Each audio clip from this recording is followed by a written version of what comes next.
வணக்கம். Welcome to கதை திரட்டு. இந்த வீடியோவில் நம்ம என்ன கதை கேட்க போகிறோம்னா, அவளும் பெண்தானே கதையின் 8வது பகுதி. நம்ம சேனலை இது வரைக்கும் சப்ஸ்கிரைப் பண்ணாதவங்க சப்ஸ்கிரைப் பண்ணுங்க. பக்கத்தில் இருக்கிற பெல் ஐக்கானை கிளிக் பண்ணி ஆளுங்கிற ஆப்ஷனை ப்ரெஸ் பண்ணுங்க. ஸோ தட் நான் போடுற கதைகளை உடனுக்குடனே நீங்கள் கேட்கலாம். வாங்க கதைக்குள்ளே போகலாம். அப்படியானால் எனக்கு கல்யாணம் ஆகிவிட்டது என்று அட்டையிலே எழுதி அவர் கழுத்திலும் தொங்க விடலாமா என்று லதா குத்தலாக கேட்டாள். அதை கேட்டதும் மாப்பிள்ளை வீட்டார் எல்லாருக்கும் கோபம் பொத்து கொண்டு வந்தது. அமுதா அவர்களை சமாதானப்படுத்தினாள். ஆனால் மோகனுக்கு தன்மானம் தணலாக விரிந்தது. இவ்வளவு நேரமும் மரம் போல நின்ற அவன், அண்ணா, எனக்கு இந்த பெண்ணும் வேண்டாம் மண்ணும் வேண்டாம், வாருங்கள் போவோம் என்று கழுத்தில் கிடந்த மாலையை கழற்றத் தொடங்கிவிட்டான். கெஞ்ச கெஞ்ச மிஞ்சிய லதா அவன் மிஞ்ச கண்டு மிரண்டாள். உங்களுக்கு விருப்பம் என்றால் நான் மாட்டேன் என்றா சொல்லப் போகிறேன் என்று கெஞ்சிய குரலில் கூறினாள். அவன் தனது பிடியில் இருந்து நழுவிவிடக் கூடாதே என்ற பயம் அவளுக்கு. மோகன் தாலியை கட்டினான். திருமண ஊர்வலம் மாப்பிள்ளை வீட்டை நோக்கி சென்றது. வீட்டுக்கு வந்ததும் மல்லி மணமக்களுக்கு ஆரத்தி எடுத்து மணமக்களை உள்ளே அழைத்து சென்றாள். ஒண்ட வந்த பிடாரி ஊர் பிடாரியை விரட்டப் போகிறது என்று சேகர் முணுமுணுத்து கொண்டான். அமுதா மீது உள்ள ஆத்திரத்தினால் வல்லவளுக்கு வல்லவள் வந்திருக்கிறாள் என்று அவன் அகமகிழ்ந்தான். அதே நேரத்தில் அங்கே காளமேகம் வந்து காரில் இறங்குவதைக் காண அவனுக்கு அதிர்ச்சியாக இருந்தது. காளமேகம் சமீப காலமாக வெளியில் எங்கும் செல்வது இல்லை. வீட்டோடு சரி, அலுவலகங்களுக்கு கூட போவது இல்லை. ஆலோசனைகள் பெற அலுவலக நிர்வாகிகள் அவரது வீட்டுக்கே வந்தார்கள். வெளியில் இருந்து வரும் அழைப்புகளுக்கு காளமேகம் செல்வது இல்லை. வாழ்த்து செய்திகள் அனுப்புவதுடன் சரி, அவரது வாழ்த்துக்களை நேரில் பெற விரும்புகிறவர்கள் வீட்டுக்கு வந்து பெற்றுக்கொள்ள வேண்டியதுதான். அவர் சீரும் செய்து அனுப்புவார். இப்படிப்பட்ட காளமேகம் சற்றும் எதிர்பாராத விதமாக தங்கள் வீட்டுக்கு வரவே முத்துவும் அமுதாவும் மலைத்து விட்டார்கள். வாருங்கள் ஐயா, வாருங்கள் வாருங்கள் என்று வாய் குளிர வரவேற்றார்கள். உண்மையில் அவர்கள் இன்னும் சற்று நேரத்தில் மணமக்களை அழைத்து கொண்டு காளமேகத்தின் வீட்டுக்கே செல்வதாகத்தான் இருந்தது. மல்லிக்கு தாங்க முடியாத மகிழ்ச்சி. வணக்கம் மாமா என்று மலர்ந்த முகத்துடன் அவர் முன்னே வந்து நின்றாள். அவரும் சிரித்தபடியே, நலமா அம்மா என்று கேட்டார். உங்கள் அன்பு இருக்கும் வரை நலம்தான் மாமா என்றாள் அவள். சேகர் தலைமறைவாக போய்விட்டான். தந்தை இங்கே வந்தது அவனுக்கு பெரும் புதிராக இருந்தது. அமுதாவுக்கு அவரிடம் அவ்வளவு செல்வாக்கா என்று பொறாமைப்பட்டான். அவர் கண்ணில் படாமல் மறைந்து கொண்டான். லதா, பெரியவர்களுக்கு வணக்கம் செய்யம்மா என்று அமுதா கூறினாள். லதா அவர் முன்னே வந்து நெஞ்சை நிமிர்த்தி கொண்டு நின்றாள். கைகளை உயர்த்தி வணக்கம் என்றாள். அவர் காலிலே விழுந்து வணங்குவாள் என்று எதிர்பார்த்தவர்களுக்கு இது பெரிய அதிர்ச்சியாக இருந்தது. காலில் விழுந்து வணங்கு லதா என்று அமுதா சொன்னாள். அதனால் என்ன, பரவாயில்லை என்று காளமேகம் கூறினார். நிமிர்ந்த நடையும் நேர்கொண்ட பார்வையும் புதுமை பெண்களுக்கே உரியவை என்று புன்னகைத்தார். ஆனாலும் பணிந்தவர்கள் தானே உயர முடியும் என்றாள் அமுதா. பிறகு காளமேகம் மணமக்களை வாழ்த்தினார். அன்பும் அறனும் உடைத்தாயின் இல்வாழ்க்கை பண்பும் பயனும் அது என்று திருவள்ளுவர் சொன்னார். கணவனும் மனைவியும் அன்பும் அறமாக வாழ வேண்டும் என்பது என் விருப்பம் என்றார். மணமக்களுக்கு தனது அன்பு பரிசாக ஆளுக்கு ஒரு மோதிரம் கொடுத்தார். அவரை தொடர்ந்து மற்ற பெரியவர்களும் மணமக்களை வாழ்த்தினார்கள். தாயார் அம்மா வாழ்த்த வந்தபோது, அத்தைக்கு வணக்கம் சொல்லம்மா என்று அமுதா கூறினாள். அத்தை, அதாவது உங்கள் அம்மா என்று கேட்டுக்கொண்டே லதா மோகனை பார்த்தாள். அவன் ஆமாம் என்றான். ஓ, அன்று முகவாய்க்கட்டையை இப்படி இடித்து கொண்டு போனார்களே என்று தன் முகவாய்க்கட்டையை தோளில் இடித்து நடித்து காட்டிய லதா, வணக்கம் அத்தை என்று கை கூப்பி யாரும் சற்றும் எதிர்பாராத விதமாக தடால் என்று தாயார் அம்மா காலிலே விழுந்தாள். மகராசியா இரம்மா, எழுந்திரு என்றார் தாயார் அம்மா. ஆனால் லதா எழுந்திருக்கவில்லை. தாயார் அம்மாதான் தூக்கிவிட வேண்டியதாகிவிட்டது. வாழ்த்துக்கள் முடிந்ததும் விருந்து தொடங்கியது. ஐயா, நீங்களும் அமருங்கள் என்ற காளமேகத்தை முத்துவும் அமுதாவும் வேண்டிக் கொண்டார்கள். நான் பத்திய சாப்பாட்டுக்காரன் என்பது உங்களுக்கு தெரியாதா? மன்னியுங்கள், வருகிறேன் என்று அவர் புறப்பட்டார். வருகிறேன் என்று மணமக்களிடமும் விடை பெற்றார். வணக்கம் என்றான் மோகன். புறப்பட்டு விட்டீர்களா என்று லதா கை குலுக்க கையை நீட்டினாள். காளமேகம் ஒரு கணம் திகைத்தார். அடுத்த கணம் குறுநகையுடன் கையை நீட்டினார். அவர் கை லதாவின் கைக்குள் இருந்தது. அவள் குலுக்கிக் கொண்டே இருந்தாள். அமுதா பின்னே இருந்து அவள் உடையை பிடித்து இழுத்தாள். அதன் பின்தான் லதா அவர் கையை விட்டாள். அவர் எல்லோரிடமும் விடை பெற்று கொண்டு புறப்பட்டு சென்றார். அமுதாவும் முத்துவும் கார் வரை சென்று அவரை வழியனுப்பி வைத்தார்கள். லதாவும் வெளிவாசல் வரை வந்து அவருக்கு டாட்டா காட்ட தவறவில்லை. கார் நகர்ந்து சென்றதும், லதா, பெரியவர்களிடம் இப்படியா மரியாதை இல்லாமல் நடந்து கொள்வது என்று அமுதா கடிந்து கொண்டாள். லதா ஒன்றும் பதில் சொல்லாமல் அலட்சியமாக உதட்டை பிதுக்கிக் கொண்டு உள்ளே சென்று விட்டாள். உடனே தனி குடித்தனம் வைத்தால்தான் நம் மரியாதை தப்பும் என்றான் முத்து. காளமேகம் சென்றதுமே சேகர் வெளியே தலையை காட்டினான். மாமா வருவார் என்று நான் கொஞ்சம் கூட எதிர்பார்க்கவில்லை என்று அவனிடம் மல்லி ஆச்சரியத்துடன் சொன்னாள். சம்பந்தி வீட்டு திருமணமாயிற்றே, நேரில் வராமல் இருக்க முடியுமா என்று அவன் கேலி செய்தான். மல்லி அவனை சாப்பிட அழைத்து போனாள்.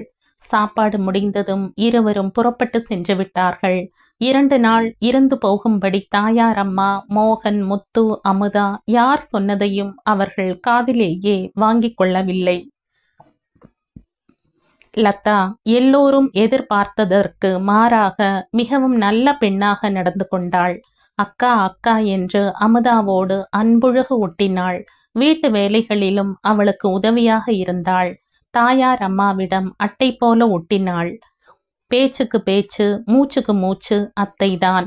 ஓய்வு நேரங்களிலும் அவரோடு அமர்ந்து பேசிக்கொண்டு இருப்பதையே பொழுதுபோக்காக கொண்டாள். அவருக்கு பணிவிடைகள் செய்வதிலும் முதல் ஆளாக நின்றாள். அக்கா, நீங்கள் எழுந்ததும் என்னையும் எழுப்பிவிட்டு விடுங்கள் என்று அமுதாவிடம் சொல்லி வைத்திருந்தாள். ஆனாலும் 6 மணிக்குத்தான் அவளை அமுதா எழுப்பி விடுவாள். அதற்கே, ஏனக்கா என்னை இவ்வளவு நேரம் தூங்க விட்டீர்கள் என்று கோபித்துக் கொள்வாள். எழுந்ததும் குளித்து விடுவாள். பொட்டு வைக்க, பூச்சூட தவறுவதே இல்லை. அமுதா காஃபி போட்டதும் லதா தான் ஒவ்வொருவருக்கும் காஃபியை எடுத்து கொண்டு போய் கொடுப்பாள்.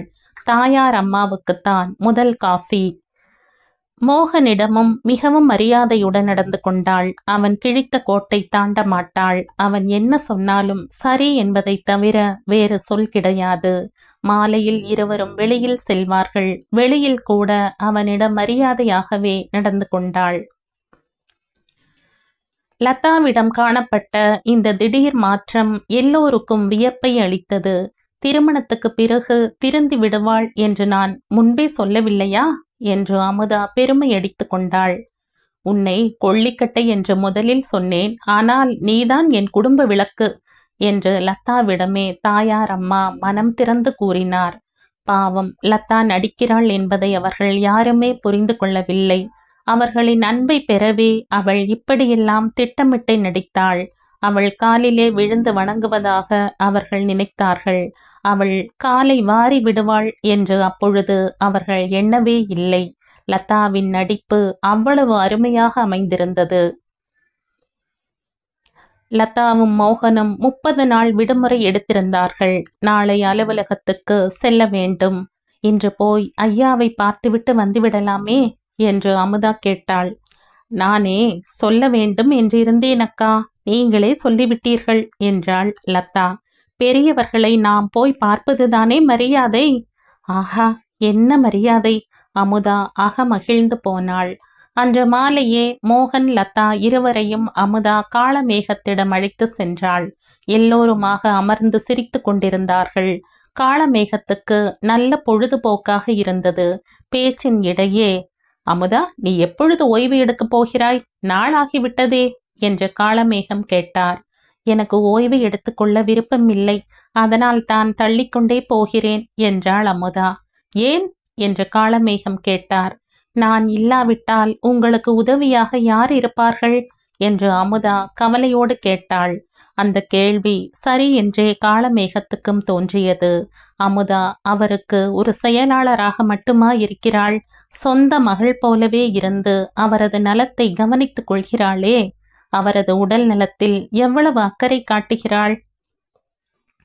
சற்று நேரம் அந்த உண்மையிலேயே ஆழ்ந்திருந்த காளமேகம் பிறகு, ஆனால் அதற்காக உன் உடல் நலத்தை கவனித்துக் கொள்ள வேண்டாமா?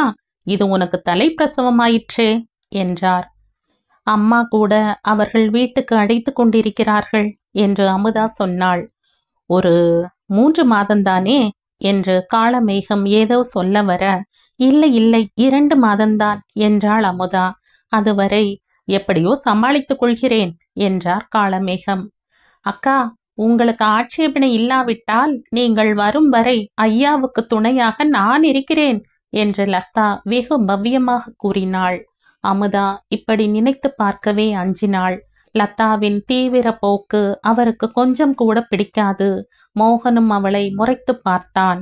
ஆனால் லதா அவர்கள் யாரையும் லட்சியம் செய்யவில்லை. ஐயா, உங்களுக்கு பணிவிடை செய்ய நான் தயாராக இருக்கிறேன் என்று காளமேகத்திடம் பணிவாக கூறினாள். அவரும் ஏதோ சிந்தனையில் ஆழ்ந்தார். பிறகு அமுதாவிடம், நீ என்ன நினைக்கிறாய் அமுதா என்று கேட்டார். அவள் நினைத்ததையெல்லாம் வெளியில் சொல்ல முடியாமல், அனுபவம் போதாதே என்று நினைக்கிறேன் என்றாள். அனுபவம் என்பது ஒரு நாளில் வரக்கூடியதா அக்கா? தண்ணீரில் இறங்கினால்தானே நீச்சல் பழக முடியும் என்றாள் லதா. ஆனால் அதற்காக கடல் தண்ணீரில் இறங்கிவிடக் கூடாது அல்லவா? இங்கே உள்ள வேலை கடல் போல பரந்த பெரிய பொறுப்புள்ள வேலை என்றாள் அமுதா. அக்காவுக்கு பிடிக்கவில்லை என்றால் சரி என்று லதா தலையை தொங்க போட்டு கொண்டாள். 2 மாதம்தானே, இருக்கட்டுமே என்றார் காளமேகம். அவரே சரி சொல்லிவிட்டார். லதாவும் இப்பொழுது நல்ல பிள்ளையாக நடந்து கொள்கிறாள். இதையெல்லாம் எண்ணி அமுதாவும் அப்படியே ஆகட்டும் ஐயா என்றாள். அப்படியானால் அமுதா, நீ நாளை முதலே ஓய்வு எடுத்துக்கொள் என்ற காளமேகம் லதா பக்கம் திரும்பி, லதா, நீதான் நாளை முதல் என் செயலாளர் என்றார். லதா புன்னகைத்தாள். அது கோட்டையை பிடித்துவிட்ட வெற்றி புன்னகை போலிருந்தது. லதா வேலைக்கு புறப்பட்டு விட்டாள். வெற்றி கோபுரத்தில் ஏறிவிட்டோம் என்ற வெறி அவள் உடலெங்கும் பரவி அவளிடம் புதிய அகம்பாவத்தை தோற்றுவித்திருந்தது. அவள் வெகு காலமாகவே திட்டமிட்ட வேலை அவளுக்கு கிடைத்துவிட்டது. காளமேகத்தின் இரும்பு பெட்டி சாவியும் அவளுடைய இடுப்புக்கு வந்துவிட்டால் அவளது ஆசை முழுவதும் நிறைவேறியதாக ஆகும். ஆனால் இப்பொழுதே அவள் நடையிலும் பார்வையிலும் ஒரு புதிய மிடுக்கு கூட அல்ல, செருக்கு திமிரிக் கொண்டிருந்தது. உடை கூட மாறிவிட்டது. இருக்க உடை, இடுப்பை பிடித்து கொண்டு ஒரு குழாய், முதுகை பிதுக்கிக் கொண்டு இன்னொரு உடை, இரட்டை சடை, உதட்டுக்கு சாயம், கண் நிறைய மை, ஒரு கையிலே கடிகாரம், இன்னொரு கை மூளி, காதிலே தூக்கணாங்குருவிக்கூடு, குதி உயர்ந்த செருப்பு. டெல்லியிலே இருந்து இப்பொழுதுதான் இறக்குமதியானவள் போல காணப்பட்டாள். யாரிடமும் சொல்லிக் கொள்ளவில்லை. அவள் பாட்டுக்கு விரைத்து கொண்டு புறப்பட்டு விட்டாள். டக் டக் என்ற செருப்பின் ஒலி கேட்டு வெளியே வந்த அமுதா அவளை பார்த்ததும் மலைத்து விட்டாள். லதா, எங்கேயுமே போகிறாய் என்று கேட்டாள். லதா திரும்பி பார்க்காமலே சொன்னாள், என்னை பார்த்தால் எங்கே போவது போல் தெரிகிறதாம். சினிமாவில் நடிக்கப் போவது போல் தெரிகிறது. அமுதா பட்டென்று சொன்னாள். உண்மையாகவா? பல்லெல்லாம் தெரிய லதா கேட்டாள். நான் சினிமா நட்சத்திரம் போலவா இருக்கிறேன்? ஆமாம், இருளிலே வாழும் நட்சத்திரங்களுக்குத்தான் இவ்வளவு மினுமினுப்பு தேவை. இல்லறத்திலே வாழும் நமக்கெதற்கு என்று அமுதா கேட்டாள். இல்லறமா? லதா அமுதாவை ஏறிட்டு பார்த்தாள். ஓ, உங்களை சொல்கிறீர்களா என்றாள் ஏளனமாக. ஆமாம் ஆமாம், நீங்கள் பிள்ளை குட்டிக்காரியாக போகிறீர்கள். இனி வீட்டோடு இருக்க வேண்டியதுதானே. நான் தான் வேலைக்கு போகிறேனே. எகத்தாளமாக பேசினாள் லதா. வேலைக்கு போக வேஷம் போட வேண்டியது இல்லை. பெண் என்றாலே வேஷம் போட்டுத்தான் ஆக வேண்டும். இல்லாவிட்டால் அவள் பிழைக்க முடியாது. ஐயா இதை கொஞ்சம் கூட விரும்ப மாட்டார். அவர் எதை விரும்புவார் விரும்ப மாட்டார் என்பதெல்லாம் எனக்கு தெரியும். மீண்டும் டக் டக் ஒலி. லதாவையே பார்த்து கொண்டு துயரத்தோடு நின்றாள் அமுதா. யார் போகிறது என்று கேட்டுக்கொண்டே லதாவின் குறுக்கே தாயார் அம்மா வந்தார். நான் தான் அத்தை என்ற லதா, இந்த ஆடை எனக்கு அழகாக இருக்கிறதா அத்தை என்று பெருமையாக கேட்டாள். யாரு, லதாவா என்ற தாயார் அம்மா மூக்கு மேலே விரலை வைத்தார். என்னடி அம்மா, நீ கல்யாணமான பெண்ணா, காலேஜுக்கு போகிற பெண்ணா? நான் ஆபீஸுக்கு வேலைக்கு போகிற பெண் என்று லதா துடுக்காக சொன்னாள். ஆபீஸுக்கு கட்டி கொண்டு போக ஒரு நல்ல சேலையாக இல்லாவிட்டால் என்னிடம் கேட்பதுதானே, நான் கொடுக்க மாட்டேனா? எதற்காக மோகனுடைய சட்டைகளை போட்டுக்கொண்டு ஆபீஸுக்கு போகிறாய் என்று தாயார் அம்மா கேட்டார். சுத்த பட்டிக்காடாக இருக்கிறீர்களே என்று தலையில் அடித்து கொண்ட லதா கை கடிகாரத்தை பார்த்தாள். ஓ, எனக்கு நேரமாகிவிட்டது என்று நடையை கட்டினாள். அவள் போன பின்தான் அமுதா நிற்பதை தாயார் அம்மா கவனித்தார். ஏன் அமுதா, ஆபீஸுக்கு போகிற பெண்கள் எல்லாம் இப்படித்தான் போவார்களா? ஆபீஸுக்கு வேலை பார்க்க போகிற பெண் இப்படி போக மாட்டாள் அத்தை. ஆள் பிடிக்க போகிறவள் தான் இவ்வளவு அலங்கோலமாக போவாள் என்று அமுதா துயரந்தாங்காமல் சொன்னாள். மோகன் எங்கே? அவனாவது இவளை கண்டிக்க கூடாதா? கணவன் கண்டிக்க கூடியவனாக இருந்தால் பெண்கள் ஏன் இப்படி நிலை கெட்டு அலைகிறார்கள் என்று சொல்லிக்கொண்டே அமுதா உள்ளே சென்று விட்டாள். 1000லே ஒரு வார்த்தையடி என்று தாயார் அம்மா கன்னத்திலே கை விரலை வைத்தார். அந்த காலத்திலே அவர் முன்னே நின்று பேசவே எனக்கு பயமாக இருக்கும். இந்த காலத்திலே பெண்டாட்டிக்கு முந்தானை பிடித்து கொண்டு திரிகிறார்களே என்று முணுமுணுத்து கொண்டே அவரும் தனது அறைக்கு சென்றார். காளமேகம் கூட லதாவை பார்த்தவுடன் யாரு என்று முதலிலே கேட்டார். நன்றாக பாருங்கள் என்று அவள் சிரிக்க கண்ணாடியை துடைத்து போட்டு கொண்டு பார்த்து, அடடே லதாவா என்று அவரும் சிரித்தார். இதெல்லாம் என்னம்மா வேஷம்? இன்று முதல் நான் உங்கள் செயலாளர் அல்லவா? ஆமாம். அதற்குத்தான் இந்த உடைகள். ஏன் செயலாளர் என்றால் சேலை கட்டக்கூடாதா? சேச்ச, உங்களை பார்க்க 4 பெரிய மனிதர்கள் வருவார்கள். அவர்கள் முன்னே நான் சேலை கட்டி கொண்டு நின்றால் உங்களை பற்றி என்ன நினைப்பார்கள்? நான் கவர்ச்சியாக இருந்தால்தானே உங்களுக்கு மதிப்பு. செட்டியார் முறுக்கா சரக்கு முறுக்கா என்று கேட்கிறாய். உன்னை பார்க்க கண்ணாடி தாளில் சுற்றியது போலத்தான் இருக்கிறது. உண்மையாகவா சார்? ஆமாம், ஆள் பாதி ஆடை பாதி. அது அந்த காலம் சார். இந்த காலத்தில் ஆளே வேண்டியது இல்லை, ஆடை மட்டுமே போதும். இப்பொழுது நான் வரும் வழியில் கூட பார்த்தேன். என்ன பார்த்தாய்? வெறும் கவுன் நடந்து வந்ததா? கேலி பண்ணுகிறீர்கள் சார். வழியில் ஒரு துணிக்கடை, அங்கே ஒரு பொம்மைக்கு, வெறும் மண் பொம்மைக்கு அழகாக துணி உடுத்தி விட்டிருந்தார்கள். 7-8 பையன்கள் அந்த பொம்மையை அழகு பார்த்து கொண்டு நின்றார்கள் சார். மண் பொம்மையானாலும் பெண் பொம்மையாயிற்றே. உங்களுக்கு பெண்களை மிகவும் பிடிக்குமா சார்? பிடிக்கும், என்னை பெற்றவளும் ஒரு பெண்தானே. வேடிக்கையாக பேசுகிறீர்கள் என்று அவர் கன்னத்தை தட்டினாள். ஏதோ தவறு நடந்துவிட்டது போல உடனே மன்னிக்கணும் சார் என்றும் சொல்லிக் கொண்டாள். காளமேகம் அவளை உற்று பார்த்தார். அவள் உடையும் நடையும் அவரை சிந்திக்க வைத்தன.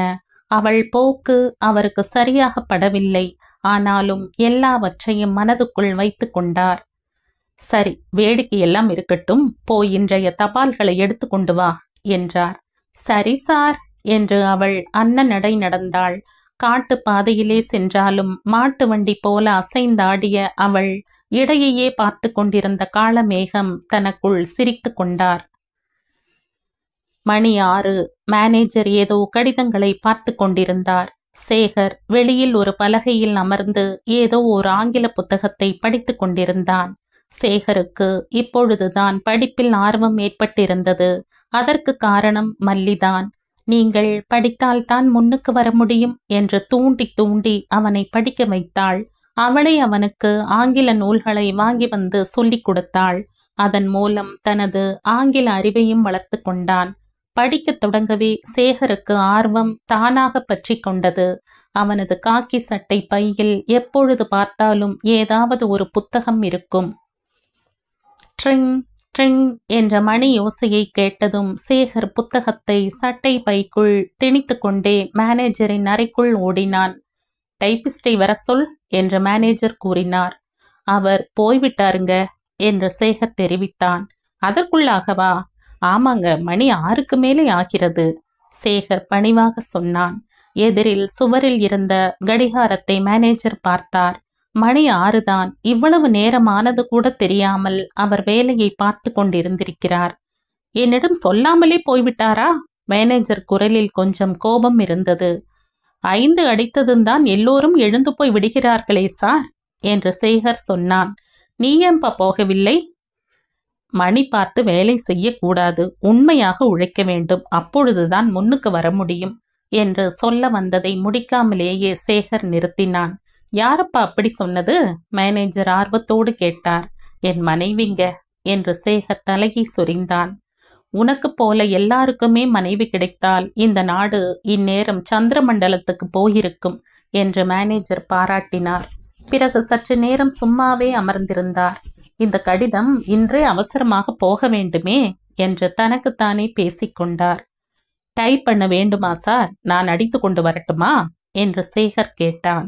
மேனேஜர் ஆச்சரியத்தோடு அவனை பார்த்தார். உனக்கு டைப் அடிக்க தெரியுமோ? இது ஆங்கில கடிதம். மெதுவாகத்தான் அடிப்பேன், இப்பொழுதுதான் படித்து கொண்டிருக்கிறேன் என்று பையில் வைத்திருந்த புத்தகத்தை எடுத்து காட்டினான். அவன் ஆர்வத்தை மேனேஜர் பாராட்டினார். இந்தப்பா, நீயே இந்த கடிதத்தை டைப் பண்ணி கொண்டு வா என்று அவன் கையிலே கொடுத்தார். என் கையெழுத்து உனக்கு புரியாது, நானும் வருகிறேன் என்று அவரும் எழுந்து அவனோடு வந்தார். எழுத்து கூட்டி படிப்பது போல ஒவ்வொரு எழுத்தாக கடிதம் முழுவதையும் சேகர் அடித்து முடித்தான். அதை படித்து பார்த்த மேனேஜர் அதிலே ஓர் எழுத்து பிழையை கூட காணவில்லை. மகிழ்ச்சி பெருக்கோடு, சேகர், நாளை முதல் நீதான் நம் அலுவலக டைப்பிஸ்ட் என்று கூறினார். அமுதாவுக்கு அம்மா வீட்டில் இருந்து அடிக்கடி அழைப்பு வந்தது. ஆனால் அவள் பிள்ளை பேச்சுக்கு தாய் வீட்டுக்கு செல்ல விரும்பவில்லை. அம்மாவே படுக்கையில் இருக்கும் பொழுது நானும் அங்கே போய் படுத்துக்கொள்ள அவள் விரும்பவில்லை. ஆகவே பெயருக்காக போய் 4 நாள் இருந்துவிட்டு தன் வீட்டுக்கே வந்துவிட்டாள். தாயார் அம்மாவும் அவளிடம் அனுதாபத்தோடு நடந்து கொண்டார். என்ன இருந்தாலும் மருமகள் அல்லவா, அதுவும் அவருக்கு முதல் பேரனையோ பேத்தியையோ பெற்றுத்தரப் போகிறாள் அல்லவா. ஆகவே பழைய கசப்புகளை மறந்து பரிவுடன் நடந்து கொண்டார். தாயார் அம்மாவும் அமுதாவும் ஒட்டுவதை லதா கொஞ்சம் கூட விரும்பவில்லை. இருவர் இடையேயும் பிளவை ஏற்படுத்துவதிலே அவள் முனைப்பாக இருந்தாள்.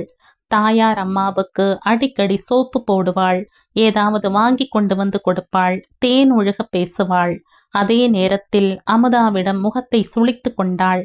அக்கா போய் கொக்கா குருவியா என்று கேட்டாள். சரியாக முகம் கொடுத்து கூட பேசுவது இல்லை.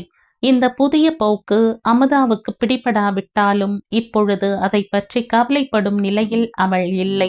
வயிற்று பிள்ளைக்காரி கவலைப்பட்டால் வயிற்றில் உள்ள பிள்ளை குறையோடு பிறக்குமாமே.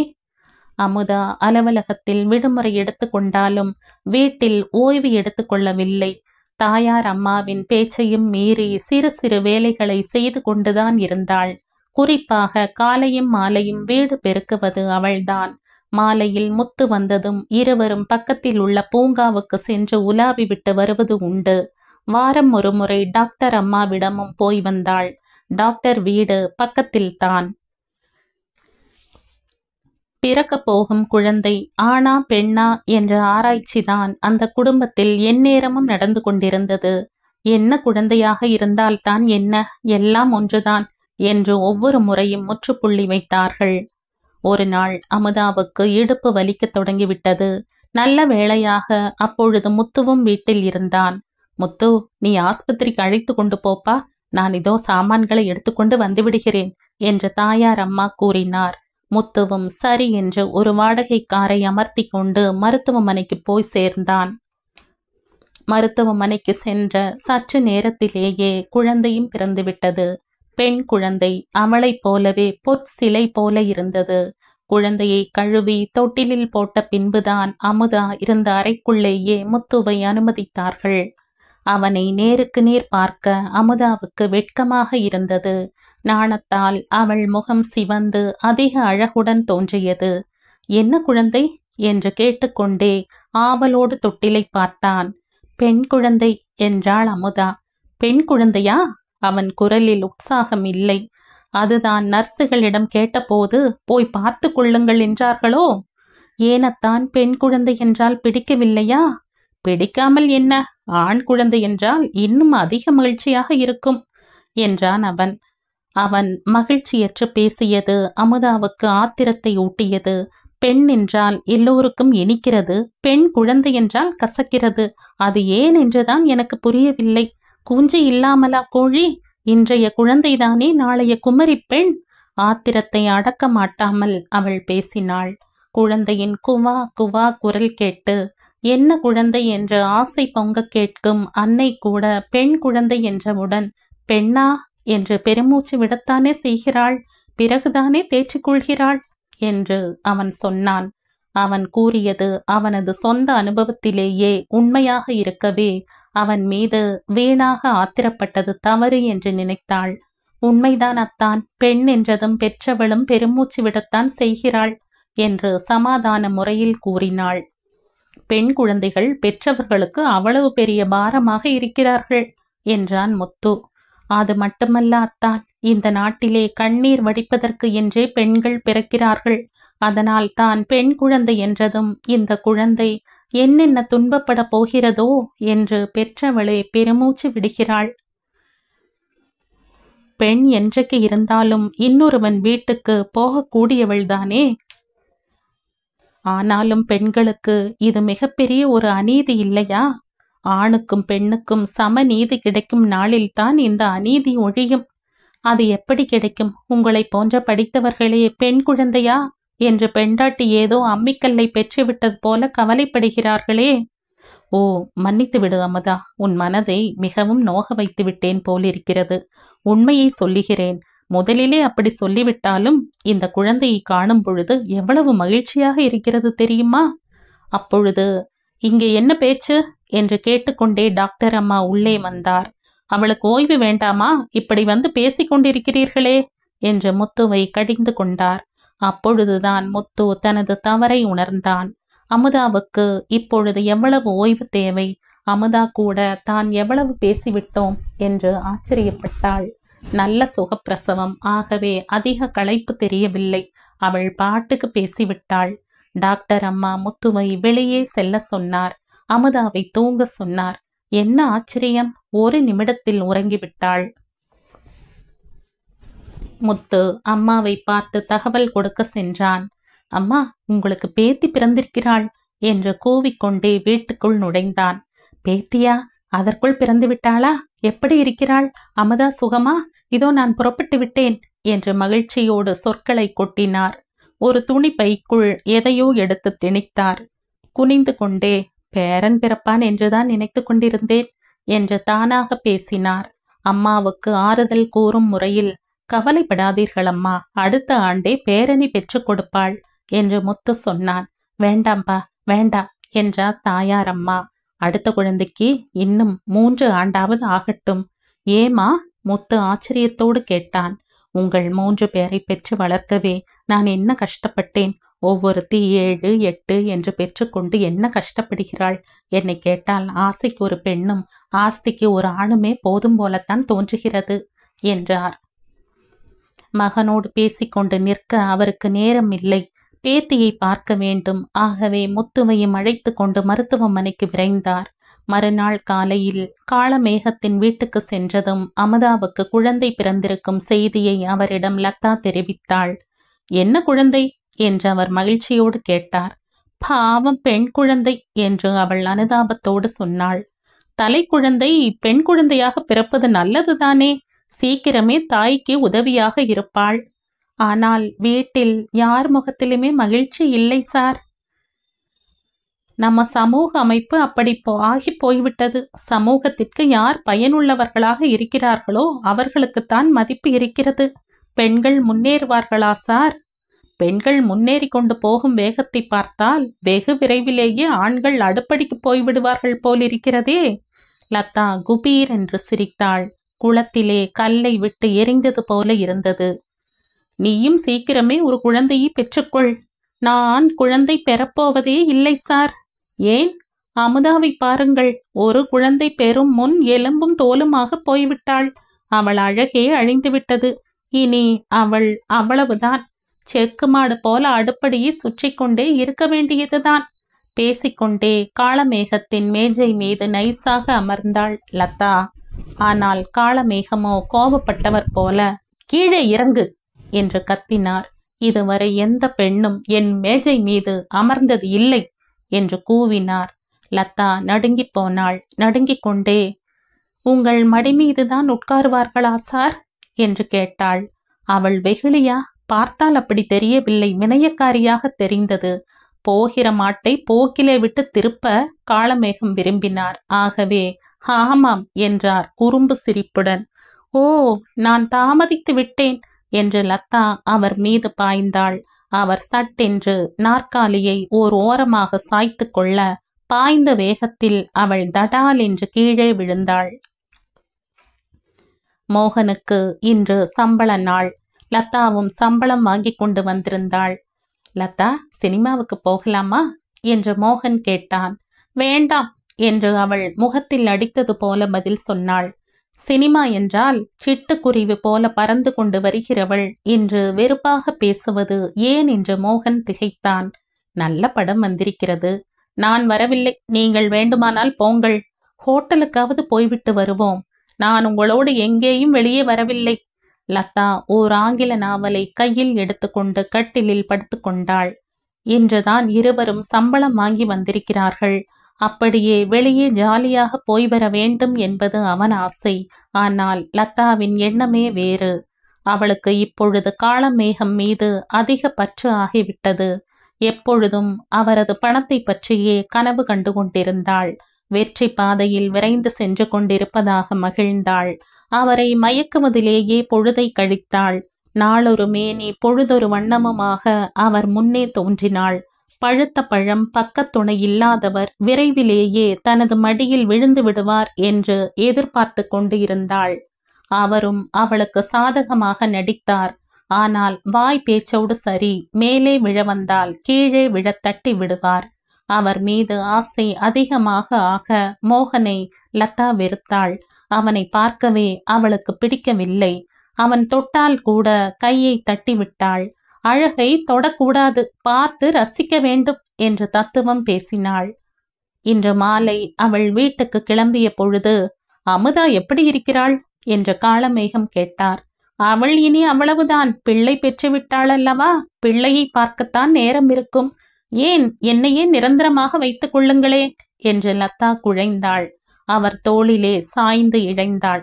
அதற்கென்ன, பார்க்கலாம் என்று அவர் தூசியை தட்டுவது போல அவளை தோளில் இருந்து தட்டிவிட்டு, நேரமாகிறது, போய் வா என்றார். அவர் பார்க்கலாம் என்றதை வைத்து கொண்டு லதா நூல் அருந்த பட்டம் போல ஆகிவிட்டாள். இனி அவருக்கு நான் தான் பட்டத்தரசி என்று முடிவு செய்து விட்டாள். உடனேயே மோகனை கால் தூசியாகவும் நினைக்க தொடங்கினாள். அவனை மணந்து கொண்டதன் நோக்கம் நிறைவேறிவிட்டது என்றும் நினைத்தாள். ஆகவேதான் இன்று அவனை அடியோடு ஒதுக்கினாள். போய் அண்ணியை பார்த்துவிட்டு வருவோமா என்று மோகன் அழைத்தான். இன்று எப்படியாவது அவளோடு வெளியே போக வேண்டும் என்ற ஆசை அவனுக்கு அதிகமாக இருந்தது. எனக்கு தலை வலிக்கிறது, நான் எங்கேயும் வரவில்லை என்று அவனை பார்க்காமலேயே அவள் சொன்னாள். மல்லி வீட்டுக்கு நாம் ஒருமுறை கூட போகவில்லை, வா இன்று போய் வருவோம் என்று அவன் விடாமல் அழைத்தான். அன்பு தங்கையை பார்க்க உங்களுக்கு ஆசை இருந்தால் நீங்கள் மட்டும் போய் வாருங்கள், நான் வரவில்லை என்று அவள் எடுத்தெறிந்து பேசினாள். அவளுக்கு இன்று என்ன வந்துவிட்டது என்று மோகன் ஆத்திரப்பட்டான். நீ வர முடியாதா என்று கண்டிப்பாக கேட்டான். வர முடியாது, முடியாது, முடியாது என்று அவள் முழக்கினாள். அந்த ஓசை கேட்டு, இங்கே என்னம்மா சத்தம் என்று கேட்டுக்கொண்டே தாயார் அம்மா வந்தார். அவரை பார்த்ததும் அவசரமாக எழுந்த லதா, ஒன்றுமில்லை அத்தை என்றாள். இன்றைக்குத்தான் சம்பளம் வாங்கி வந்திருப்பீர்கள், வெளியே போகவில்லையா என்று தாயார் அம்மா கேட்டார். இல்லை அத்தை, எனக்கு கொஞ்சம் தலை வலிப்பது போல் இருக்கிறது என்று அவள் நெற்றியை பிடித்து கொண்டாள். வீட்டுக்குள்ளேயே இருந்தால் அப்படித்தான், வெளியே போய் வந்தால்தான் நல்லது என்றார் தாயாரம்மா. லதா வீட்டில் எல்லோரையும் பகைத்து கொண்டு விட்டாள். புகை கிளப்பி விட்டு விட்டாள். ஆனால் தாயார் அம்மாவிடம் மட்டும் இன்னும் அன்போடும் அடக்கத்தோடும் நடந்து கொண்டாள். ஏனென்றால் அவரை வைத்துத்தான் அவள் இன்னொரு திட்டத்தை நிறைவேற்ற வேண்டியிருந்தது. முதல் மாதம் சம்பளம் வாங்கி வந்த பொழுது, அத்தை இந்தாருங்கள் என் சம்பளம் என்று தாயார் அம்மா கையிலேதான் கொடுத்தாள். நீயே வைத்திருமா என்று அவர் சொல்ல, சரி அத்தை என்று கொண்டு போய் விட்டாள். அண்ணியிடம் கொடுப்போம், அவர்தானே வீட்டு செலவெல்லாம் செய்கிறார்கள் என்று மோகன் சொன்னான். உங்களுக்கு ஒன்றும் தெரியாது, இப்படி கொடுங்கள் என்று அவன் சம்பளத்தையும் பறித்து கொண்டாள். இந்த 2 சம்பளமும் சேர்த்தே அவள் ஒருத்திக்கு துணிமணி, பவுடர், ஸ்னோ முதலியவை வாங்க பற்றவில்லையே. மருமகளின் இந்த அளவுக்கு மீறிய அலங்காரம் தாயார் அம்மாவுக்கு பிடிக்கவில்லைதான். ஆனால் ஆபீஸுக்கு இப்படித்தான் போக வேண்டும் அத்தை என்று லதா சொன்னாள்.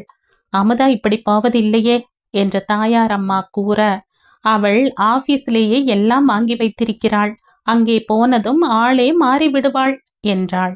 இருக்கும் அவளை நம்ப முடியாது, கொள்ளிக்கட்டை என்று தாயார் அம்மாவும் நம்பினார். அமுதாவை விட லதா தான் அவளுக்கு பிடித்தமான மருமகளாக இருந்தாள். அவளும் அத்தை கிழித்த கோட்டை தாண்டுவது இல்லை. சரி அத்தை, இதோ புறப்பட்டு விட்டோம் என்றாள் லதா. தாயார் அம்மா போய்விட்டார். மோகன் மலர்ந்த முகத்தோடு அவளை பார்த்தான். அவள் அசிங்கமாக அதரங்களில் அழகு காட்டிவிட்டு புறப்பட தயாரானாள்.